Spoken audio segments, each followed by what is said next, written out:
Good, dude. Shit, I ain't done. I'm good. Just want to make sure you know I'm cool. Go Gabby girl. She sleep? She just went with the nap. Okay. But let me knock this out. I hit you in a minute. Can I get a towel or a paper towel of some sort? All right. All right. Dylan, I'm okay. I promise you I'm okay. If I wasn't, I'll tell you. I'm good. All right. I'll see you in a little bit. All right. What's up, crew? Tyron, how important is it for you to kind of have these talks with your family members, especially after how it went out there tonight? Normally, I would have did that in private, but I feel like after these two roles with Jake, I feel like the production, the media, we kind of family as well. You know, you guys got to know a lot about me. Um, in the UFC, you guys didn't really get a chance to know me. You didn't get to know what I fought for, and that's what I fight for my kids and my family. You got a chance to know Mama Woodley a little bit more. You see the cloth that I was cut from, and the fighting spirit that possesses inside of me. And I told you guys I was in shape. I told you I was ready to fight. I told you I was coming, and I told you I would look in better shape than he was. And I did that tonight. So I went back and I looked at it. I'm like, why the fuck did I drop my hand? I would have both hands up. I was ready. I knew it was coming. I was ready to block the overhand. And I don't know if he delayed it. Even if he didn't delay, I don't know why I dropped my hand. And in this sport, it can only take one mistake, literally one mistake. I blocked so many shots. And the goal this time around was to extend my punches, to work the body a little bit, to press him a little bit more, to be a little bit more active. I didn't want to let him get 3 rounds ahead and start, peppering the steak and then me not returning back. Because I thought I did a great job of returning back. And I'm not done. Please do not look at me with sorrow eyes. Please not look at me like shaking your head. I done fucked a lot of people up. A lot of people had to have that talk in the locker room. A lot of coaches had to go back to the drawing board. A lot of people in their mind, they knew that they knew that they knew. And I saw it in their face and it broke their heart when I took that from them. So um, at some point, we're going to have to start putting a little respect on Jake's name. I never really disrespect him as a power puncher. That's something we always knew. That's why my defense was so tight. And had he dropped his hand on me, the same shit would have happened.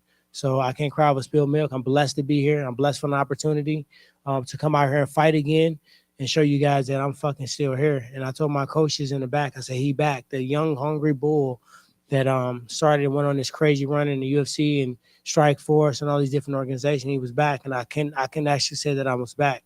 So I'll let you guys ask me some questions. During that round before you got knocked out, you were dropping your hands a little bit before the knockout. Yeah. What was kind of going through your mind there when doing that? I mean, to be honest, sometimes it's strategy. So I'm not gonna sit here and act like, oh, I was dropping my hands on purpose to fucking let him throw a shot and hit him back. But he was tight too. Like when you fight somebody for the first time and you guys both see that it's power involved, motherfuckers' defense started getting tight. So mine was tight, his was tight, and it was a chess match to try to get a shot in. He got a couple clean shots in. I got a couple clean shots in, but defensively, I think both of us showed that we were really sharper than the last time. We actually grew as fighters. So I can't really tell you exactly why. Sometimes I just felt like I was too tense and I made a drop in just to breathe and loosen up and then just kind of get back in. So was there anything different about this fight from the last fight? no, I thought he was going to come out a little bit harder because he was all emotional and stuff. And I do respect the fact that he kind of had controlled aggression. This time, I think that I was more active. I think that when he threw punches, I countered more. I think that I led the dance a little bit more. I smothered my punches a couple of times, and it forces us into clinch. And then, you got to recognize that with two big-ass guys that can knock each other out, motherfuckers starting to think about that power. So he's a wrestler by base, and I collegiately wrestle forever. So when you get that close, sometimes natural reaction, you fucking grab and clinch. It ain't even on purpose. It's not because we're not trying to fight. So I think that it was more clinching than I expected. I knew I was gonna be kind of pressing him, and I said that the last time, and I did it this time. But man, I was in shape. I felt good. I felt alive. My breathing was good. I was listening to my coach. I know they're gonna say thank you. Last time I heard everything they said. I didn't do shit. What they were telling me to do this time, I feel like I was responding and I was kind of reacting. Going into the end of that round, how did you feel like the fight was going? I thought I was winning. I wasn't. It wasn't a landslide, but he got out the first 3 rounds the last time. I felt like he got the first 2 rounds. The third round was kind of close, but I feel like I was winning the rounds after that. Tyron, would you say that was the hardest shot you've ever been hit with? You've been in UFC for a long time. No, Nate Marquardt hit me with the fucking hardest shot. Yeah, but to be honest, Nate Marquardt fight was my favorite fight ever. Because everybody thought I was a wrestler. They thought I was just gonna lay and pump your leg, and you know what I mean. I got the rap for just my collegiate background, and I couldn't get away from it. But motherfuckers knew I can fight, and we banged, and I basically almost finished him the round before. So that was probably the hardest shot I got hit with in that fight.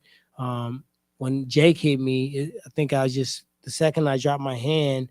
It's not like he wrapped around my neck, but when I dropped my hands, I kind of almost exposed it here, so he kind of hit right there, and that's an equilibrium shot. Anybody can, lose that balance on that side. So hit me with a clean flush shot.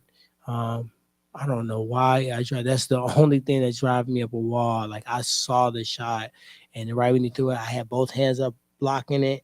And I don't know if I was gonna try to block it and counter check Hook. I don't know what the fuck I was gonna do, but I dropped that damn hand. And he got that motherfucker through, didn't he?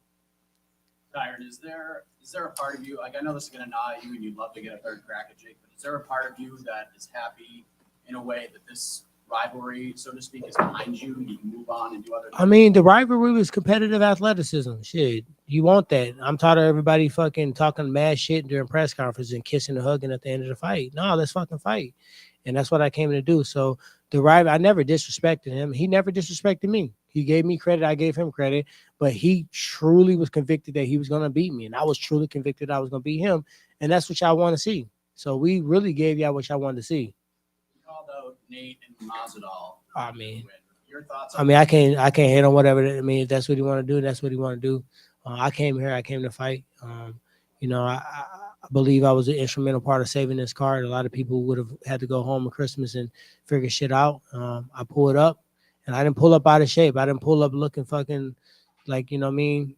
I was just taking a fucking paycheck. I came there to fucking do work, and it didn't go my way. But I was in the locker room, and I had to pray. I was like, God, you know what?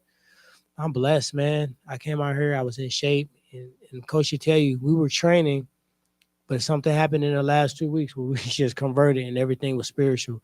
We was running in a fucking Stone Mountain in Atlanta and altitude, and I knew I wasn't conditioned to do that, but I let my spirit take over. Sparring rounds, same guy sparred the last time, undefeated pro boxer. You know what I mean? Very, very, very sharp amateur, and he wouldn't let no shot get through. This time he was punching me harder, and I think everybody wanted me to win, and it's a funny way your homies show you love by whooping your ass. And nobody eased up on me, and I didn't need them to, and I was game for it. And this boxing shit, I love it. I don't know why, man. I love it. I don't care about the running.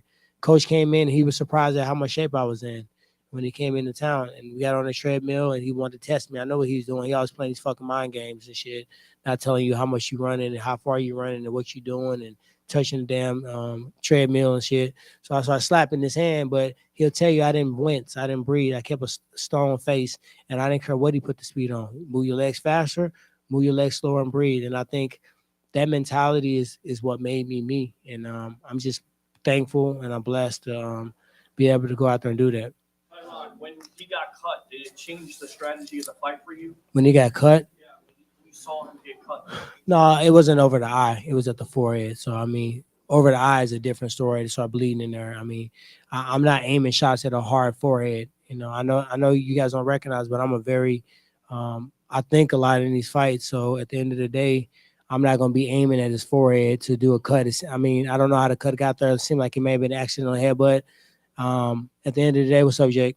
At the end of the day, I'm not finna just sit here and be punching at a dude's forehead if it was a headbutt that did it. Personally, I hate when people discredit Jake's career and say like, "Oh, his fights are rigged." You know, Woodley got paid to get dropped, when that's something you never do. You can come over. Yeah. Love. Hey, Yeah. let's give it up for these guys. What'd you say, my man? I said, personally, I hate when the naysayers hate on Jake's career, and even you by saying that, oh, he got paid to take a fall, and you guys are putting everything on the line in a fight like this. So what do you have to say to the people about Jake's power? You know, I gave Jake his credit for the power the first time around. I said, anytime somebody can touch anybody with one punch and put them down, I possess the same power. I know how dangerous it is. It don't matter what a fight can go. It only take one shot to put a motherfucker on the ground. And I said he was playing the game. He's smart with the mind play. I'm a YouTuber. I'm this, and he downplayed it. much. And shout out to my dog Ben Ashton. I don't really think he took him as serious as he should have. And I don't think Nate Robinson really should have just ran in and took that punch like he did. So I knew about the power, but I had to find a way to still inch forward and still get punches off no matter what power he was throwing. And he threw a lot of power shots in this fight. And more shots were blocked for me this time than the last time. He still got something through. But at the end of the day, it's a fight game. And I got to put a little bit of respect on his name. He's tough. It was times where he got a little fatigued. It's time where I got a little fatigued. He was moving forward. I was moving forward. And, he didn't show me anything that I didn't expect tonight. We train to give guys credit. We don't train to be like, oh, okay, this guy started. That's like somebody telling me I started in wrestling, so I shouldn't be a good MMA fighter. It don't matter what you start. If you put your heart, your soul, and you're passionate about it, you can become world class at anything. Just one more for Tyron. I know you said that you still want to continue boxing. So is the plan kind of to go after a boxer, or do you kind of want to target an MMA fighter? I just want to fight, man. I just already had a plan to fight 4 times next year. This doesn't change that plan. I'm thankful for the opportunity to step in and fight on this fight. I was already kind of getting ready and geared up. I'm glad I was in shape. I'm glad I listened to my spirit, because had they called me and asked me to fight and I was out of shape, I would have been doing what you guys thought I was doing, was just stepping in for a paycheck, and I wasn't doing that. I came in shape. I came ready to fight.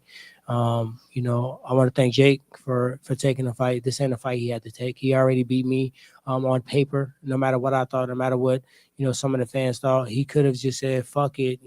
I wait on Tommy. Tommy he's not a power puncher like me. Nobody talked about Tommy as much as they talked about me and Jake fighting. And this was a risky fight for Jake. He took this fight.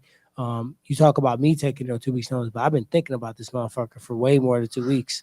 And I've been training to fix the mistakes that I did the last time. He had his mind set on another opponent, and then he had to say, am I going to do this or not? He could have just said no. He could have told Nikisa no. And I was sitting there with him, and he said, let's do it. So I respect him for that, for sure. And, definitely it was a great fight tonight. You guys were entertained. And, I dropped my fucking hands one time, and that's all it took, What about a third fight between you guys, a trilogy? You knocked me out. I don't know. At the end of the day, I'm never gonna not say a trilogy. I would love to fight him again. The first time I felt it was very, very close. Obviously, one judge said I won, but this is he got to figure out what he want to do. If he want to run it back, I'm always down. Me and him could fight 10 times. You guys don't recognize that you're in a movie. This is a movie. This is Rocky. This is really a real life Rocky. And I was on a movie set filming, and my phone is always off. I get fired on my day off when my shit ring. And when I got a call to just clear up the air about the no knockout clause, I was on break. If I wasn't on break, I would have never got that call. You know what I mean? And if I would have hesitated and drug my feet, I would have never got the opportunity. So I'm just thankful that I was in shape. I was training hard, and I clicked my mind in the savage mode. One more question, because I want to be respectful for Jake so he can get his deal. You guys, Let's do it. Yeah, please. I told you we was going to be here for a long night. Jesus I Christ, said we was gonna bro. go to war tonight. Congratulations, guys. Tyron, congratulations. It's the thing. Respect, bro.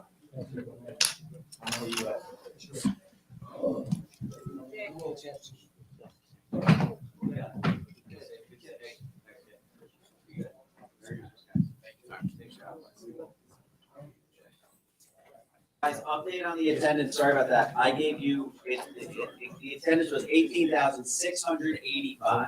Sorry, I mixed up 18,685.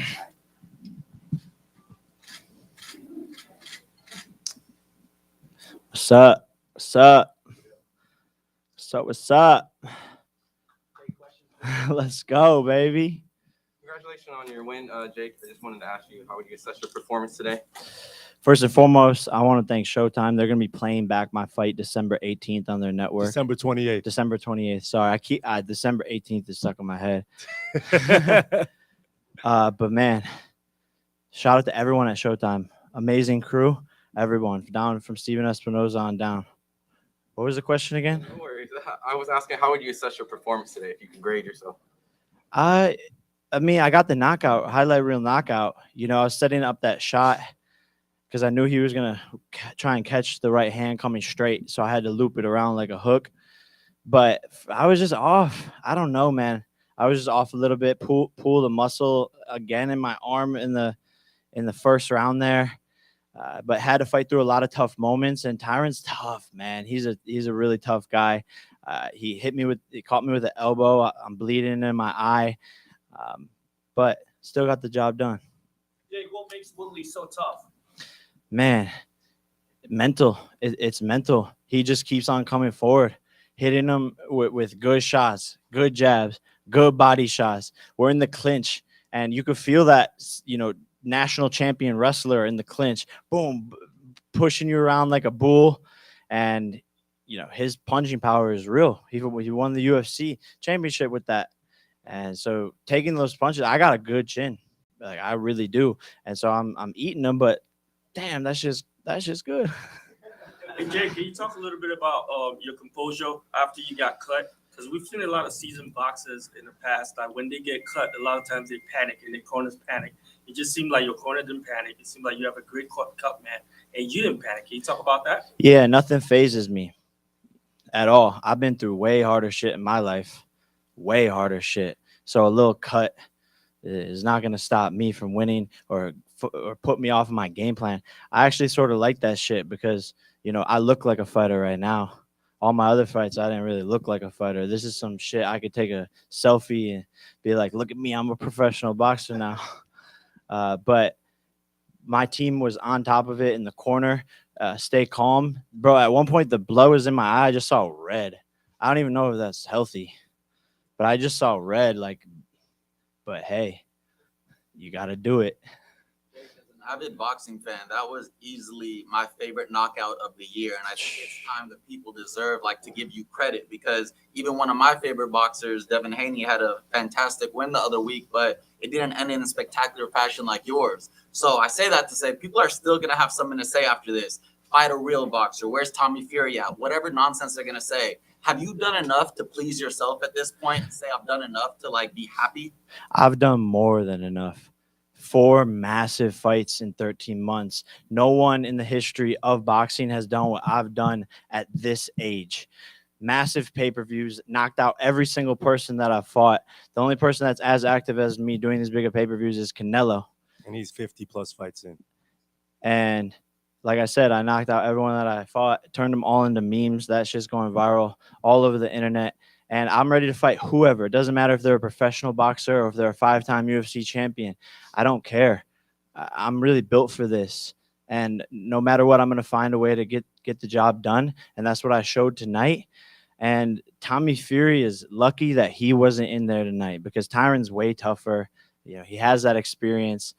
Tommy probably would have looked a lot worse than that. And that was pretty bad. Can you walk us through the knockout? It seemed like, on Tyron's perspective, he was expecting a body shot, and the hand came down and clipped him. But were you gunning for that, or walk us through that? Yeah, so the whole fight, he was catching like this, you know, catching my jab, catching my two, catching it right here with his elbow on my straight two. And so I wasn't landing, and I was coming up with the 6 to the body, and I was doing that all night long. Boom, I hit him with the fake, and then come with the 1, and he went to go catch it, and that's when I knew he was pulling his hands away, and I put all my power into it because I knew I set him up the whole entire fight for that. That was you already planning on that with the feints and jumping. Yep, and I knew I normally I load up a lot, low key. I need to work on that, but but my coach is like, don't load up. You already have enough power in them. But I just do it anyways because that's how I am. I'm going to work on that in the next camp. But I knew this punch was going to land, so I put everything into it. Everything. And, you know, I might be a lumberjack because he went timber. Jake, obviously, you love boxing. You're becoming really good at it. But you also said earlier this week that, you're struggling with memory loss and speech and stuff like that. So I didn't say that earlier this week. Next question. That's taken out of context. I didn't say anything like that. Jake, if you had to rank your 3 knockouts in the last 13 months, where would you rank this one and the other 2 as well? I would say this is number 1 because of the level of opposition. He's a 5-time UFC champ, and I flatlined him. Ben Askren, not really a striker. Nate Robinson, basketball player. But the fact that I proved I have one-punch power on a legend of this sport, people are going to be scared. That's why Masvidal and Nate Diaz got up out their seats and left, because they didn't want me to jump out the ring and start going at them. But people should be scared. Like, everyone's on high alert. Jake, you lose your next 2 targets at that point. Is it Diaz and Masvidal? Everyone's a target. No one's safe. Hide your kids, hide your wife. I'm like Santa Claus. I'm coming down your chimney. I'll fuck everybody up. I'll fuck your whole family up. Yep. If you were offered both guys, if you had a choice between Diaz or Masvidal There's no choice there. They're both under contract with the UFC. There's no discussion on that. in the future, like if you could only fight one of them, who would you fight? I'll fight all of them. I don't care. You know, I don't really know what's next on the roadmap. I've done it all. I've accomplished what I wanted to accomplish, and I need to take a break. You know, I've been going at this nonstop for a year and a half, and it's a lot. It's a lot. I'm tired. I'm exhausted. Is the vocabulary word I would use. I need to spend time with my family on Christmas and go on a vacation. I haven't gone on vacation since I was 18 years old. I told myself, not until you feel like you got to a place in life where you deserve a vacation, and I deserve it now. So I'm gonna go on my first real vacation where there's no obligations, because I've gone on vacations where I have to film it and vlog it and do interviews and then wake up on a certain time and still work out. I'm going on a real vacation. I'm doing backflips into the water. When would you expect to come back and fight again? Like, what's kind of Whenever I feel like it. Whenever I feel like it. Jake, you and Amanda Serrano emerges the unlikely dynamic duo with Amanda on course to fight Katie. Do you see yourself continuing that trend, or is that fight big enough where it has to be its own main event? That's his own main event for sure, and I'm so excited. I'm gonna do everything in my power to, you know, make that fight the biggest female boxing fight in the history of the sport, and it's a historic moment. And Amanda is a superstar. You know, she almost got her opponent out of there in the first round, and she could punch. She's an exciting fighter. A real superstar, and we're excited to take her to a whole nother level with MVP. Bringing that fight for her career, where do you rank that among your own achievements in the sport? Say it again. So you being able to deliver that fight for her, where would you place that among your own achievements in the sport? See, I love to bring everyone up around me and to support my friends, because if they're growing, then I'm growing, and that's what I've noticed. And so it's high on the list. It's so satisfying because she deserves the money and the notoriety more than I do. She's put in thousands and hundreds of hours in the gym, and she deserves the big payday that she's going to get. And she deserves to, you know, be able to retire from boxing and not work again. Yeah, not work again. And that unfortunately hasn't been the case for women's boxing. They've been underpaid and taken advantage of, and it's an amazing accomplishment for me to be able to help her. And she's such an awesome person, like such an awesome person. Hey, Jake, can you talk about your experience bringing this card to Tampa, the support? I mean, we know a bunch of like big-time boxers that can't sell out their hometown, but the support you have in Tampa, any chance you bring back this card in Tampa? What's your experience like in Tampa? Tampa's been amazing, so supportive. Everyone in the arena, you know, since day one, they gave me a jersey, and everyone's been so awesome. The fans showed out. I think I heard a number, 18,600? 685. 18,685 people. That's more than Madison Square Garden, more than Staples Center. So, you know, this is iconic, and my audience is everywhere. That's the difference. Is I don't need to go to Las Vegas to sell out a crowd. My audience is digital, and I could go anywhere in the world and sell out. Jake, you talked about your critics before the fight. What do you have to say to them tonight after knocking out Woodley in the 6th round? Suck my nuts. What else can they say? What more could they want from me? And I don't do this for them. I do this to prove myself right. And I said that in my Instagram post 3 days before the fight. I said, I'm not doing this to prove people wrong. I'm doing this to prove myself right. And that remains true. and there's always going to be critics. So if you're a kid watching this, if you're whoever you are out there watching this, and you have a dream and you want to be successful, if you're doing anything outside the ordinary, people are going to hate on you, and there's going to be critics in every single corner wanting to see you fall. It's a part of life. Don't pay them any attention. And by the way, they're only making you more popular. So I love the critics. Thank you. You guys motivate me, and I shut y'all the fuck up. Jake, 3 years ago, Woodley was the UFC world champion, and you haven't even had a professional bout yet. So you're going up this trajectory fast. Do you have a long-term vision as to where you can see yourself going for a title shot, or are you just taking it fight by fight and seeing how you feel when you wake up in the morning after a fight? It's scary to try and put a cap on where this could go. You know, the potential is unlimited here, and it's really up to me and my team and how hard I want to work. But I'm hungry and motivated, and I love this shit. So, 2 years as a professional, and this has gone astronomical and is making history. So, yeah, I would love to just continue to put on historic events and sell massive pay-per-views and fight higher level opposition as I go. And maybe when the time is right, I'll go for the world championship belt and whatever belt that is, IBF, WBA, WBO, I don't know. But it'd be funny to just become a world champion and just be like, yeah, I'm a YouTuber. And as soon as I would win the world championship, I would take the belt and I would throw it on the fucking ground and stomp on it. Because you're a champion here and in your heart before anyone tells you that you're a champion. I am a champion.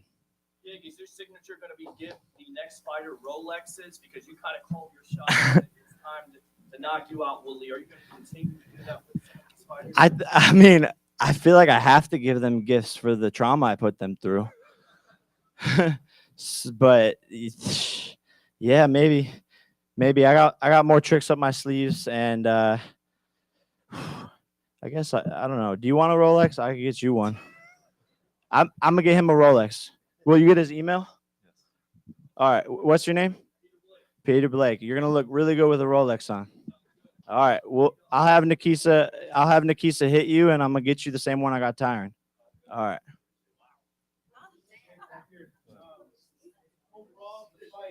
No Rolex watch for you. Overall, the fight, how did you feel compared to the first one in terms of your fluidity? Like, overall, did you feel at all like overtraining played a part at all? Nah, I felt a lot more comfortable, and my defense was way, way better. And